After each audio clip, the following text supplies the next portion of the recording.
अस्सलाम वालेकुम दोस्तों, बरखुरदारो पूरी टीम ही इकट्ठी होने वाली है। ये देखें, ये देखिए वापडा हाउस वाले तो ये है मेरे साथ हैं डॉक्टर जफर साहब माशाअल्लाह। कंटिन्यू चाहिए ये जिंदाबाद कि इन्नी वड्डी सागा कंपनी ते कोई भी एक बंदा जिहड़ा वे को उस कैलीबर दा नहीं सी कि जिहड़ा एडे वड्डे शटर नूं जिहड़ा वे को संभाल ये सही रखनी है।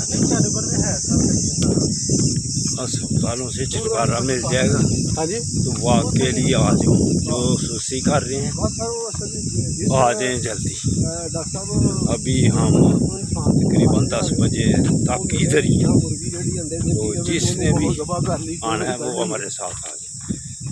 सेहत बनेगी। अल्लाह हाफिज़, अल्लाह हाफिज़, अल्लाह हाफिज़।